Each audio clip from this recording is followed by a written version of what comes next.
Bismillahirrahmanirrahim. On today's program,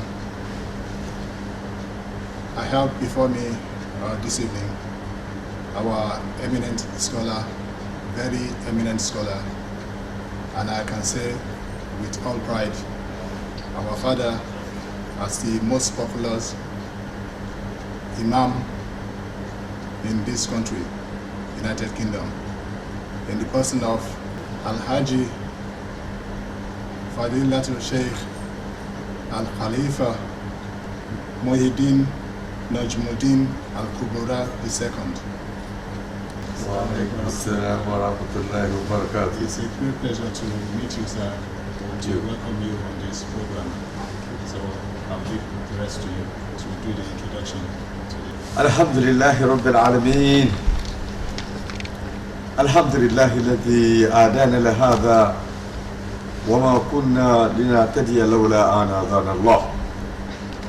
Nahmaduhu wa nasta'inuhu wa nastaghfiruhu wa nusabbihuhu wa nu'minu bihi wa natawakkalu alayhi. Wa na'udzu billahi min shururi anfusina wa min sayyiati a'malina. Man yahdihillahu fa huwal muhtadi wa man yudlil fala hadiya lahu. ونشهد أن لا إله إلا الله وحده لا شريك له إله واحد إله وحيد إله أحد إله فارد صمد إله منفرد إله متفرد إله الذي لم يلد ولم يولد ولم يكن له كفوا أحد إله قدير إله مقتدر إله قادر على القادرين إلهنا عالم الغيب والشهادة إلهنا علم الغيوب إلهنا علم الإنسان ما لم يعلم إله قهار إله أقهر القاهرين وهو على كل شيء قدير ونشهد أن سيدنا وحبيبنا ومولانا مرشدنا إلى ربنا سيدنا محمد الذي أرسله كافة للعالمين ونصلي ونسلم عليه وعلى آله وأصحابه ومن تبعه بإحسان إلى يوم الدين.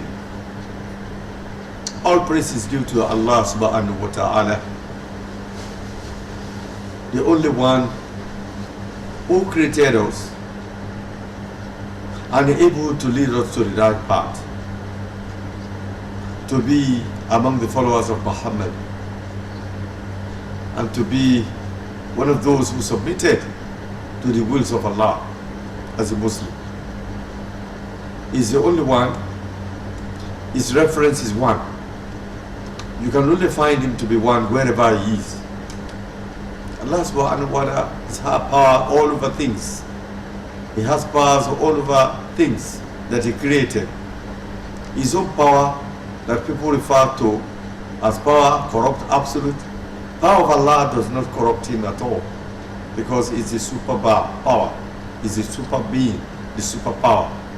He knows what you're hidden, he knows what is open, he can see your secret, and he can see whatever he chooses to see. Subhanahu wa ta'ala amma yasifun. It's the one that no efficient journalist or eminent journalism can describe what Allah is all about. We bear witness that Sayyidina Muhammad, the one that Allah created as a symbol of emulation to mankind, we seek his blessings and forgiveness to all his household, his companions, and to those who follow his right steps. And we seek his blessings to all his households, all the companions, and all the people, Imams, Muhyideen, and all those that are leading people to the right path in the way of Islam. My name is Sheikh Fadilati Sheikh Al-Khalifah Muhyideen Nojmudeen Al-Khaburah II, a Nigerian who came to this country in 1966 in order to brighten my educational career and to be able to enhance my knowledge, in which the Quran has shown me that the more out you have the opportunity to go, the better you can see the works of Allah. That brought me to this country in 1966. And ever since, what I've been seeing so far is the miraculous things, the way Allah works. I've been seeing things justifying the ayat of the Quran, and be seen in practical means those things that somebody can refer to as the work of Allah subhanahu wa ta'ala. I was born in Lagos, Nigeria in the year 1935 to a Sheikh Al-Marhum Ashafa Nojmudeen, Al-Khaburah the first, and to my mother, the Eleha Nimatallah. May Allah in His mercy, please at this moment of reference to them, grant them, increase their mercy, and make them those that will be benefit from entering the Jannah, for the of Jannah. Ameen. I agree to be here today to talk about myself, to talk about Islam, to talk about things that's happening in the United Kingdom, and to be able to proudly say that I'm the Imam of that, the most largest Nigerian Muslim organization in the United Kingdom, as their Imam and head missionary. May Allah continue in His mercy to lead us right and to protect us in the way of Islam. Assalamu alaikum wa rahmatullahi wa barakatuh. Assalamu wa rahmatullahi wa barakatuh. Once again, it's a pleasure, it's my great pleasure to be sitting with you today. Thank you. To conduct this interview. Thank you. And I hope and I pray, inshallah, that we have Allah's mercy through your blessing today. Alhamdulillah. So first of all, I would like you to, you introduce yourself Yeah, I've done already. So I would like you to just briefly talk about the history of how you started in this noble work. Okay. Inshallah. Alhamdulillah Rabbil Alameen. All praise is due to Allah. If I want to go into how I started this missionary work, I think it's going to be a long story actually, because I started Dahwa when I left School of Arabic and Islamic Studies in Ilorin. That was in 1960. So, having done some Islamic work like Arabic teacher in some schools, Saturday school and so on and so forth, and then decided to further my studies. Came to United Kingdom in 1966, and I enrolled as a student to study accountancy. But in 1967, there was only one paper that we used to read in this country to know what is happening in West Africa. We called the magazine West Africa Magazine. It was in that paper that I saw one publication that the Muslim Association of Nigeria shall be holding Maulud Nabi. And I was surprised because I never thought I could come across anything of sort. Then the day came and I went there. That program took place at now Baker Street Mosque. It wasn't as beautiful as it is now. It was just an old building then. So I was part of the audience, sitting among the audience, listening to how the program was going. And when the MC came to the point of general, then he made an announcement that, well, we're in general now. Anybody who can give us module or waka or whatever it is, please raise up your hand so that we can department. Then I raised my hand, and they called me.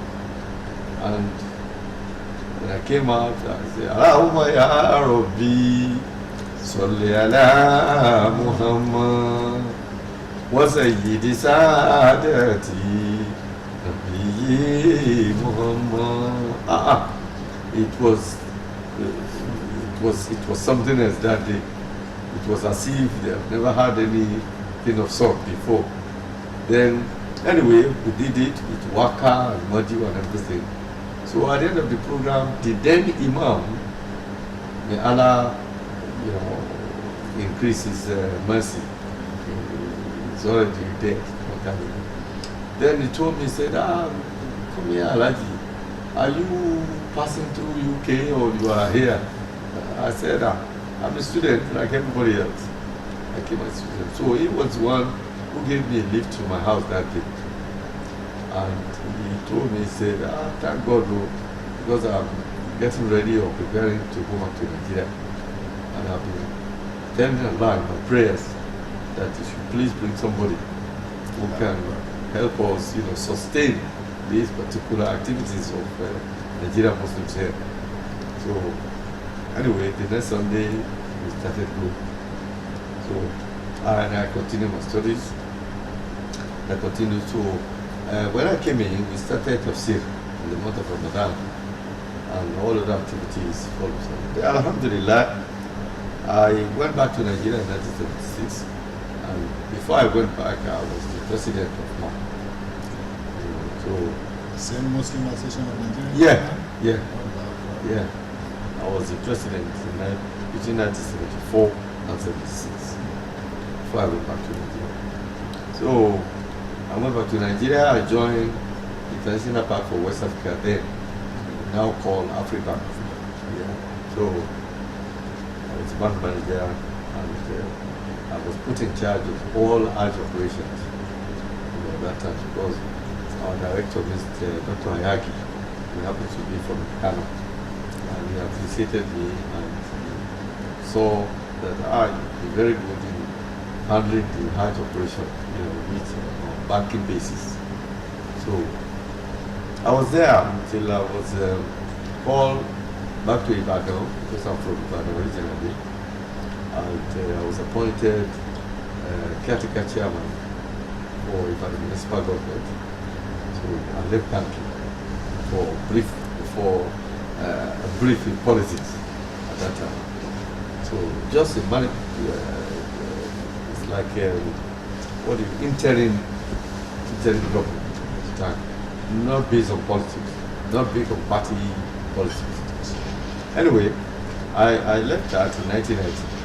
So I decided, because my father kept on telling me that I should not continue in any public service, but to go fully into dawah.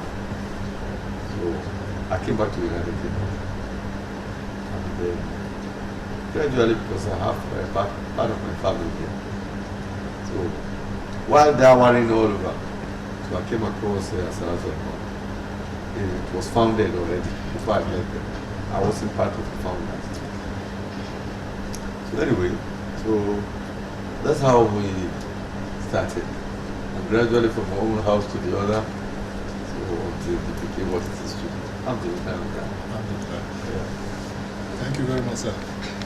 So I will also like you to tell us something briefly about the organization Al-Rahman. Yes, Al-Rahman has been,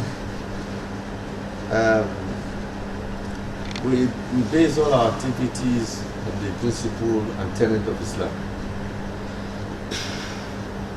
by making sure that we sustain the either little knowledge or little Islamic spirituality that people came with to this country, to make sure that they don't go astray, and to make sure that they have somewhere. Because I remember when I came back, I attended some akika or naming ceremony, and when I met some people, they used to say, do you have a mosque here? because we don't have the mosque to go, that's why we are going to church. Or that's why we follow our friend to church or something like that. So when the activities of Al-Rahman, when I got involved in that, the activities that time,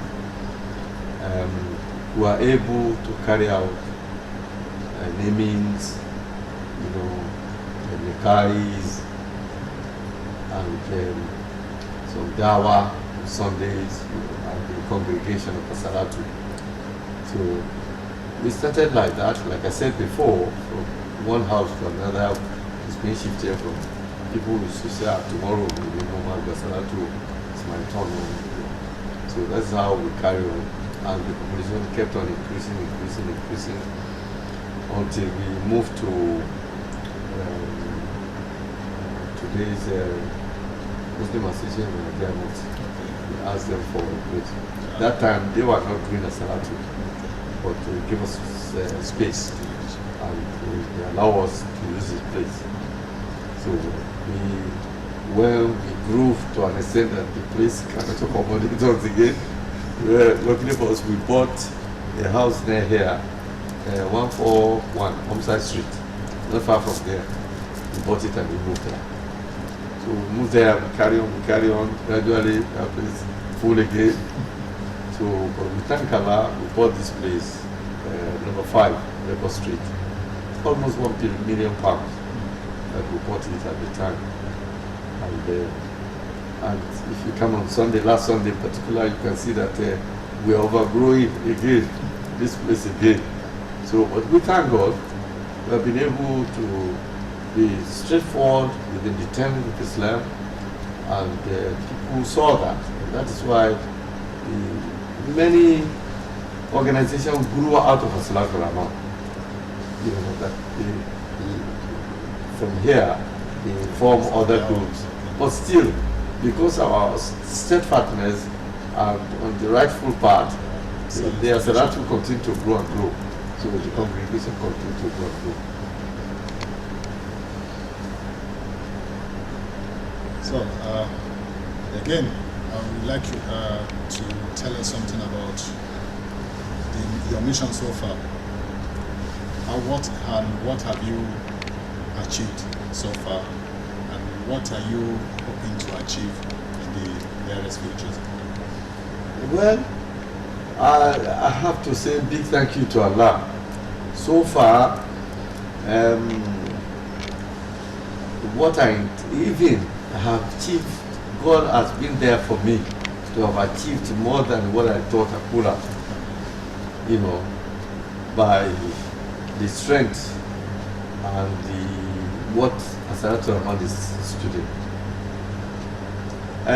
What I intend or pray that if Allah will still, spare my life to achieve is to have a properly built mosque. To have a properly built mosque. This mosque is built by Al-Rahman in the UK. While I'm still alive. I hope and I pray that Allah will be there for us to achieve that. Inshallah. I'm sure that is very, very little or small in what Allah's mercy encompasses. Inshallah.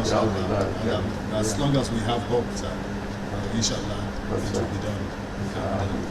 So, we continue to pray. And then the next question to you, sir, is about Islam in Britain. What are your opinions on that? Okay, Islam in Britain. Let me go back again to the time that I said I came to this country. This country is known and is predominantly a Christian society. Like I should remember that time, the mosque at Baker Street, that was the only mosque that I knew, or that I saw or knew at that time. That was the only mosque in London. In places like Leicester, Bradford, there are more concentration of more Muslims there.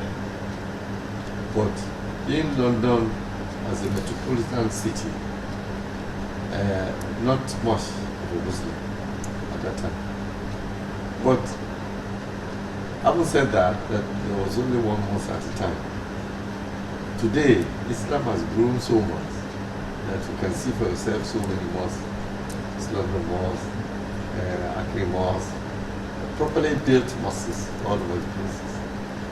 And there's some places converted to, so even some churches were bought and converted to mosques. So, but Alhamdulillah, today, there was significant occurrence happened during the time of Idi Amin. So Idi Amin was having multiple or something bad relationship with UK at the time, and he looked for ways to retaliate or to see whether he can disrupt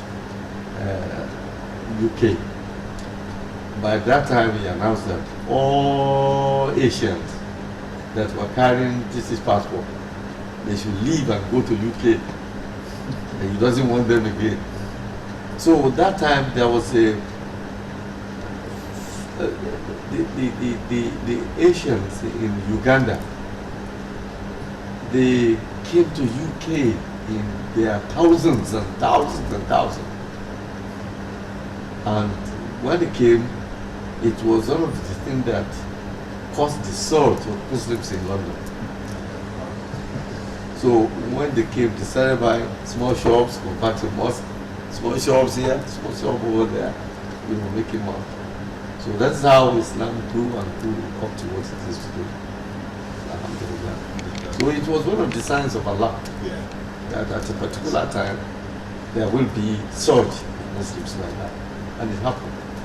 And you can see even the dominant Christian society in this country, they have now appreciated the fact that they are within multi-faith society. It's no more Christian society. It's a multi-faith society. So, alhamdulillah. Thank you very much, sir. So my next question will be to talk briefly about the Nigerian Muslim community or Nigerians as a whole in this country. So what are your perspectives? What are your understanding of how we interrelate with each other, especially Christians and Muslims?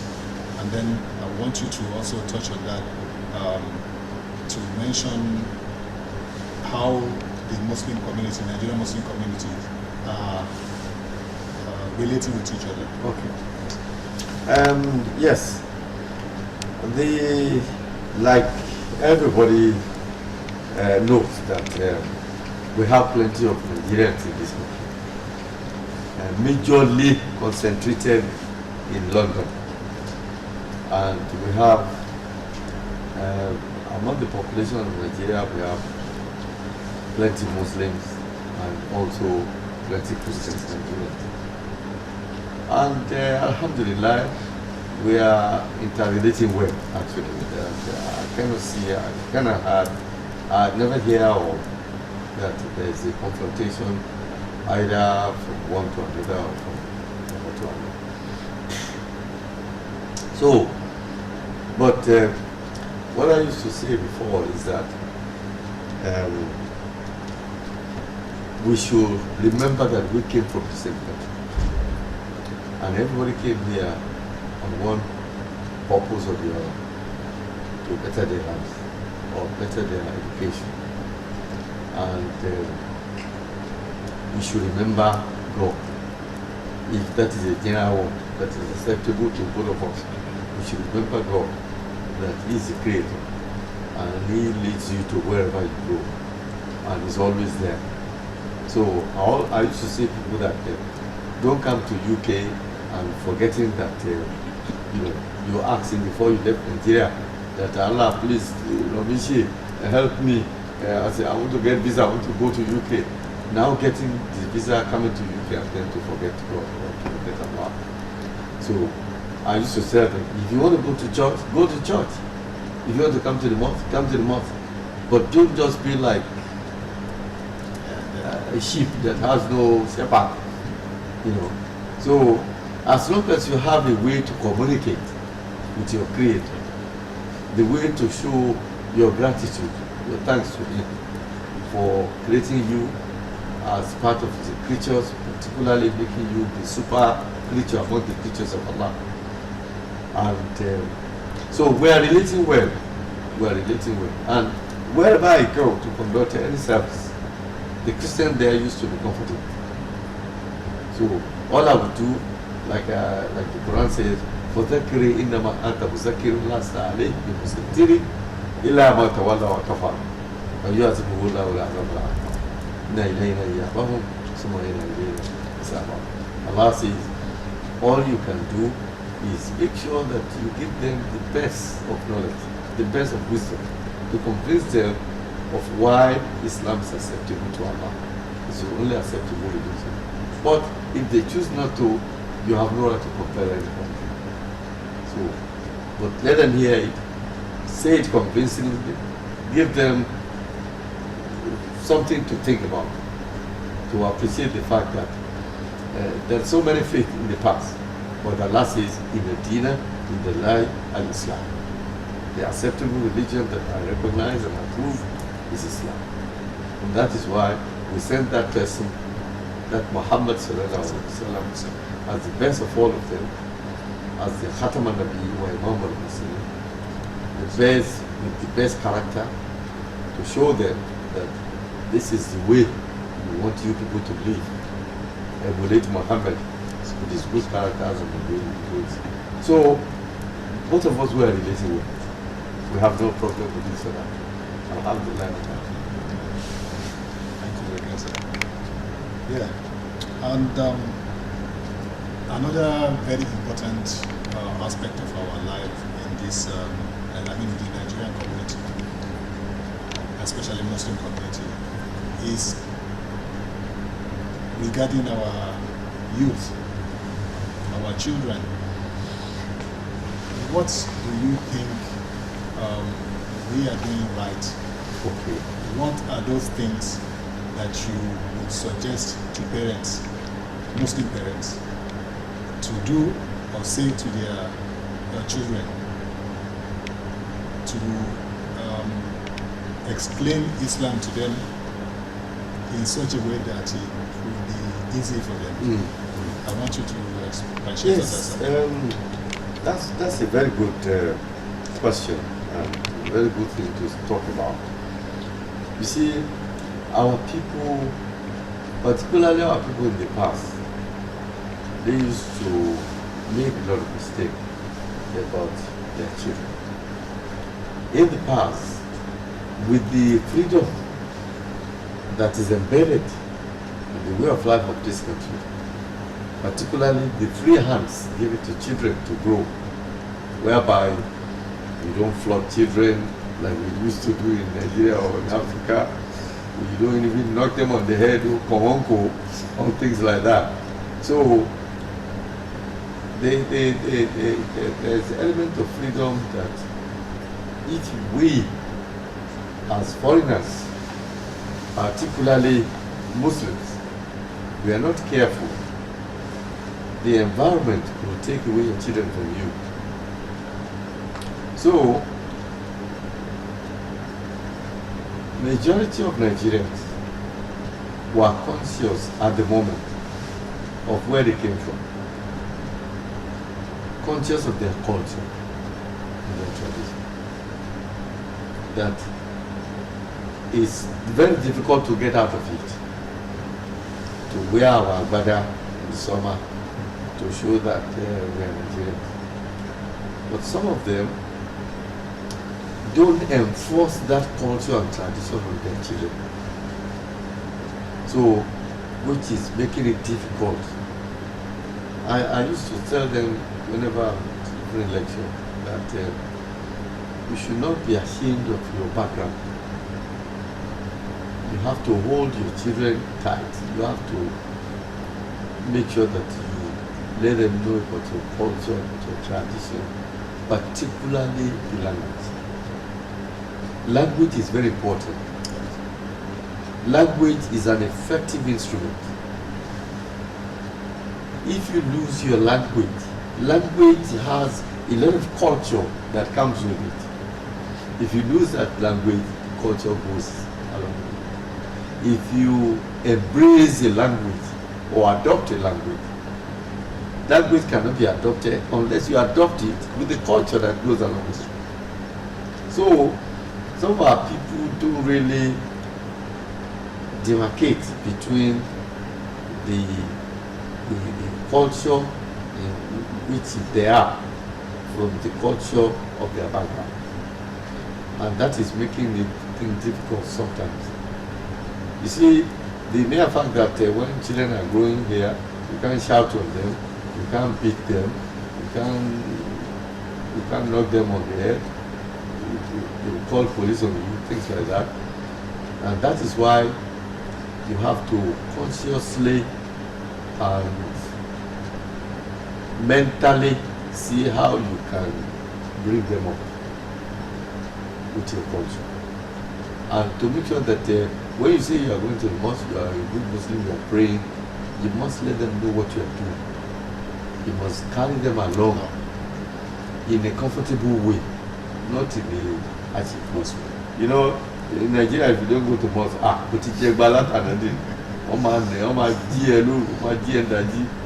so, but not here. You have to let them know that, look, children, get up, we are all going to the mosque now. So dress up, take your bath, things like that.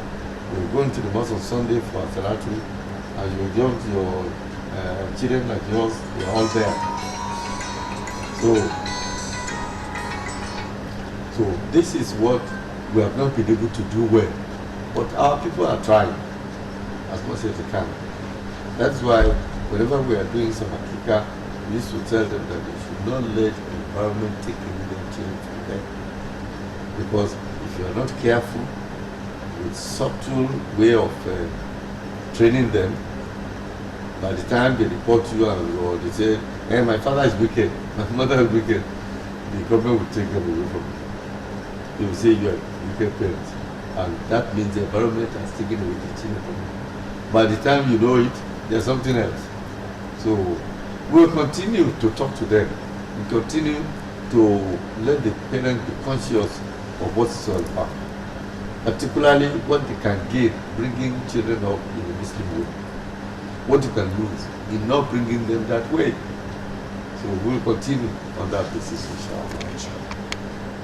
So the next one, let me just, before I go to that, the next question on my list here, I want to bring us back to a sad event that happened a few years back now, the Rigby incident, the soldier that was murdered. Okay, the Rigby, yes, by a young Muslim of Nigerian background. Yeah. So what do you say about that? That was a bad, sad, and unfortunate event. You see, and the Friday, not the Friday after the incident, I delivered a lecture, a sermon here, that I don't know who their teachers, who were their teachers were. I don't know who their malams were. I don't know who put in their head to an extent that you can slaughter a human being. So, and definitely, because I said here that day that when that boy, I forgot his name now, was in the court, was holding the Quran, or something like that. I said, what kind of Quran is he holding? Which chapter, which verse tells him that you should go and an innocent person, any kafir or anybody that is not a Muslim, you describe them sometimes as kafir. They are not your kafir. They are kafir to their creator. How much work have you done on them? How much talk? How much things have you organized to change their minds, to convince them, To show them the right way. to show them the right way, the right path? The beauty of Islam, for you to now refer to slaughtering, is a sad moment for anybody to call himself a Muslim. And that is the highest order of radicalism. So that because British government is fighting somewhere, what's that got to do with you? What did you know the political cause of that war? There was a time, I remember through the Bosnia Herzegovina from old Yugoslavia. It was this Britain and America that went to save the Muslims there. When Bosnia and Herzegovina broke away from Yugoslavia, so when they were being slaughtered, it was this British government and the American government and some other that went there to protect them, and that was how they are there today as a country of their own. So what did you say there? Do they just carry their guns, say they want to go and slaughter Muslims? Or what are we doing to ourselves before they came there in the Muslim countries? We can see what is happening there now. Libya, Syria, and so on and so forth. So, because their previous rulers, they have exploited their people on the basis of the Muslim submission to their rulers, to their leaders. So they exploited them. Now they can see that they want changes. So that is what caused all the destabilization of the whole Middle East at the moment. So that boy, two of them that did what they did at the time, it was a sad event for Muslims, and that created bad image for us. Unless we kept on, as I said on the radio every Friday, that is not Islam. Islam is to live with your neighbor in a good atmosphere. Islam is for you to live with your neighbor, for your neighbor to see goodness in you, for him or she to be able to embrace Islam, not to kill anybody. Nobody is given the right to kill anybody illa bilhaq, except with justice. So that's all. Thank you very much, sir. So the next one is coming to our Muslim leaders, our imams. I'm just restricting this to Nigerian imams, Nigerian leaders. What are your advice for them? Because let me just mention, for example, I don't seem to see much interaction, much unity, much working together among various mosque Nigerian organizations. Yeah. What are your advice for them? As our foremost leader here. Okay, alhamdulillah. Well, what happened is that a lot of people came to this country with different intention entirely. When they came, some of them now find that they found themselves that I can be Imam, I can be Alpha, I can do this, I can do that.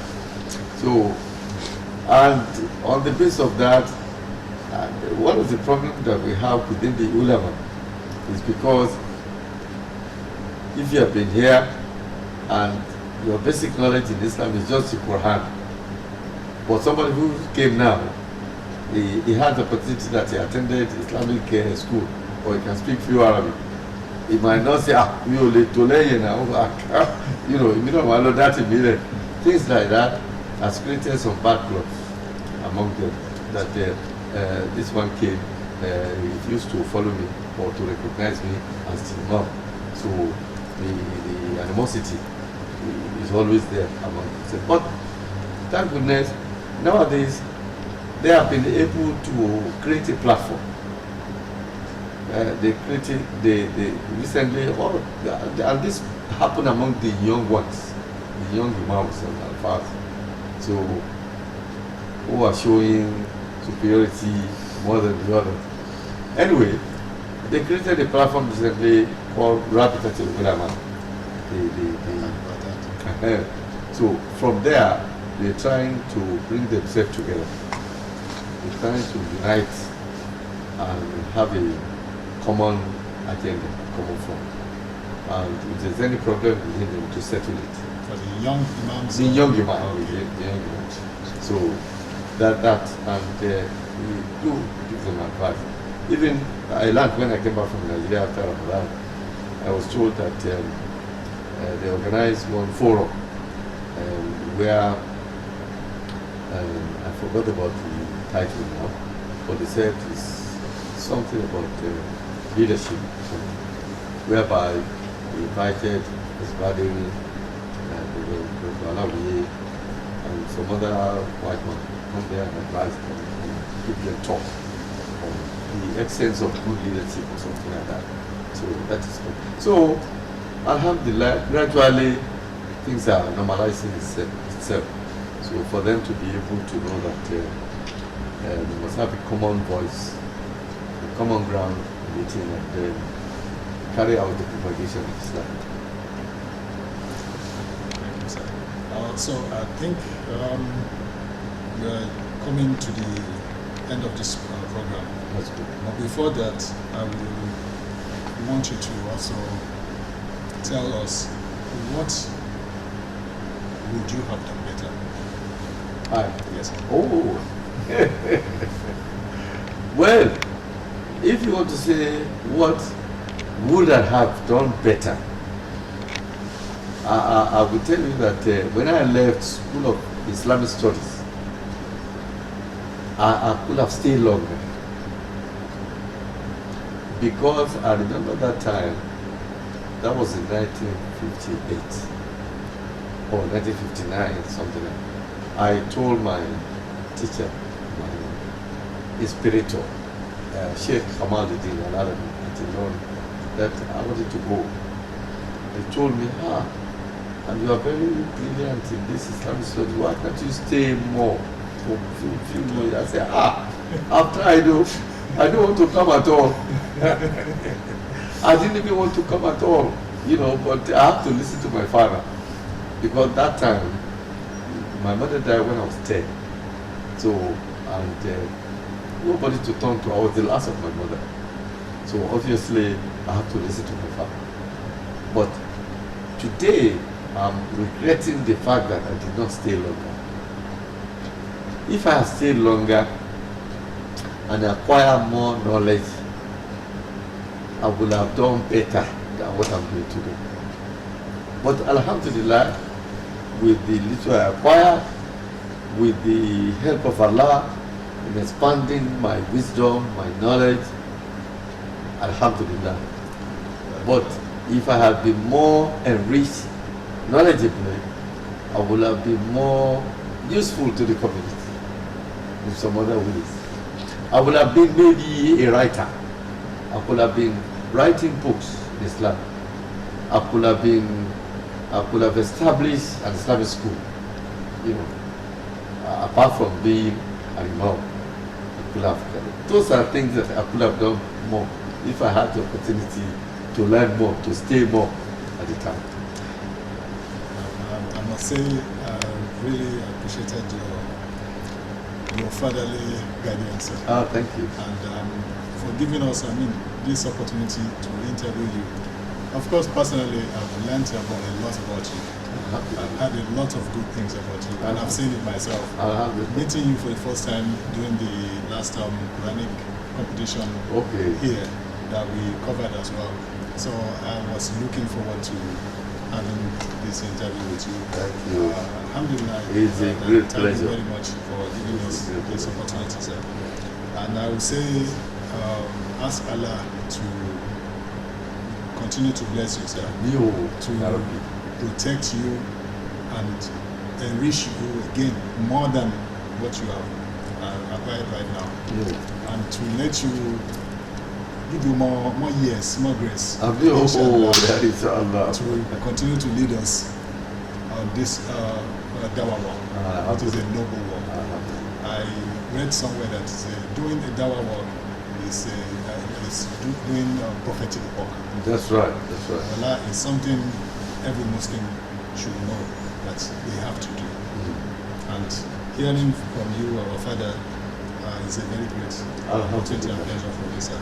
So I also like to thank you very much for creating this platform and the opportunity for me to be able to express myself and then say some things for the benefit of whoever can listen and whoever will have the opportunity of listening to this particular interview. And I even thank you and pray to Allah subhanahu wa ta'ala for you to have come to the judgment that it is rightful thing for you to do, to come to me, that Allah will continue to increase you in knowledge and in the activities of dawah, and to accept it from you as an act of ibadah, and to make sure that your children enrich them as well and make them a source of pride in the way of Islam that I do that. Bismillah ar-Rahman ar-Rahim. Alhamdulillah Rabbil Alameen. Ar-Rahman ar-Rahim. Malik yawmiddin. Iyyaka na'budu wa iyyaka nasta'in. Ihdina as-sirata al-mustaqim. Sirata allazina an'amta alayhim ghayril maghdubi alayhim wa lad-dallin. That was our father, Al-Haji Fadilatul Sheikh Al-Khalifah Muhyideen Nojmudeen Al-Khaburah II, the Chief Imam of Al-Rahman Islamic Society of United Kingdom. Thank you very much. See you again. Bye.